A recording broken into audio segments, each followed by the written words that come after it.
আসসালামু আলাইকুম ওরহমাতুল্লাহি ওয়াবারাকাতুহ। সম্মানিত প্রিয় বন্ধুগণ, আজকে খুবই একটি গুরুত্বপূর্ণ বিষয় নিয়ে উপস্থিত হইলাম। সেই বিষয়টি হলো যে তিনটি স্বপ্ন আপনি যদি দেখেন তাহলে আল্লাহ পাকের অশেষ মেহেরবানিতে আল্লাহ পাকের পক্ষ হইতে গায়বীভাবে রিজিক বৃষ্টির মতো আপনার কাছে আসতে থাকবে। দেখুন, স্বপ্ন তিন প্রকার। প্রথমত স্বপ্ন তিন প্রকার হয়ে থাকে। এক নাম্বার স্বপ্ন হচ্ছে যেটা আল্লাহ তাআলার পক্ষ হইতে বান্দাকে দেখায়। সেই স্বপ্নটা দেখানোর জন্য আমাদেরকে রাত্রে যখন আমরা ঘুমাতে যাব, ঘুমানোর আগে আমাদেরকে পাক পবিত্র হয়ে যখন ফজরের সালাতের জন্য শুয়ে পড়ব, আল্লাহ তাআলার পক্ষ হইতে গায়বীভাবে আপনি স্বপ্ন দেখবেন।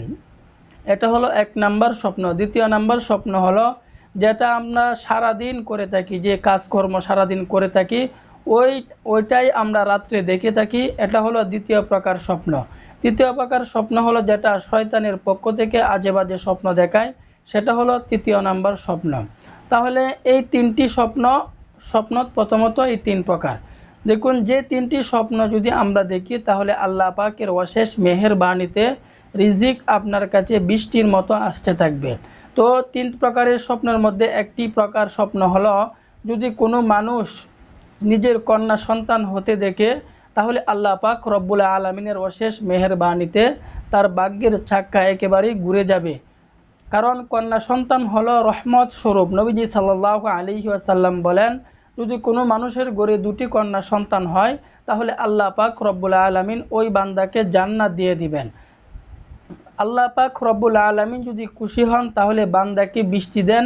তিনি যদি আরও খুশি হন তাহলে কোনো বান্দার ঘরে আল্লাহ পাক রব্বুল আলামিন কন্যা সন্তান দান করেন। তাহলে কন্যা সন্তান যদি কারো ঘরে আসে সেটা হলো রহমত, বরকত। তাহলে এক নাম্বার স্বপ্ন হলো কোনো মানুষ যদি নিজের কন্যা সন্তান হতে দেখে তাহলে আল্লাহ পাকের অশেষ মেহেরবানিতে রিজিক আল্লাহ পাক রব্বুল আলামিন তাকে গায়বীভাবে দিতে থাকবেন। দ্বিতীয় নাম্বার স্বপ্ন হলো কোনো মানুষ যদি নামাজের ইমামতি করতে দেখে তাহলে আল্লাহ পাক রব্বুল আলামিনের পক্ষ হইতে রিজিক তার হাতে বৃষ্টির মতো আসতে থাকবে। দ্বিতীয় নাম্বার স্বপ্ন হলো কোনো মানুষ যদি নামাজের ইমামতি করতে দেখে।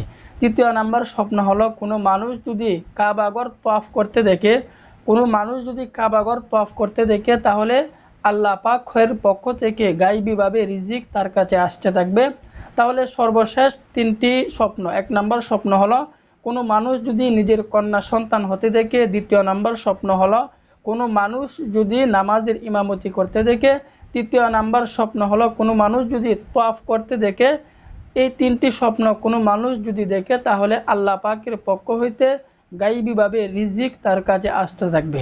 তো এই স্বপ্ন দেখার জন্য আমাদেরকে ইসলামের বিধিবিধান মেনে কিন্তু আমাদেরকে চলতে হবে। আমি ইসলামের বিধিবিধান মানলাম না, আমি কোনো কিছু আমল করলাম না, তাহলে কিন্তু এই স্বপ্নগুলো আমরা দেখতে পাবো না। এই কারণে আমরা যখন ইসলামের বিধিবিধান মেনে, ইসলামের নিয়ম কানুন মেনে, আল্লাহ পাকের যত ফরজ বিধান আছে সমস্ত ফরজ বিধান মেনে যখন আমরা চলব, অবশ্যই আল্লাহ পাক রব্বুল আলামিন আমাদের উপর রহমত বর্ষণ করবেন। কারণ আল্লাহ পাক রব্বুল আলামিন বলেন যে লা তাকনাতু মির রহমাতিল্লাহ, আমার রহমত থেকে কখনোই নৈরাশ হয়ে যেও না। আল্লাহ পাকের রহমত অতি দ্রুত আসে, অতি নিকটে আসে। দেখুন, তিনি হচ্ছেন এমন এক রব, তিনার কাছে চাইলে আল্লাহ পাক রব্বুল আলামিন অত্যন্ত খুশি হন।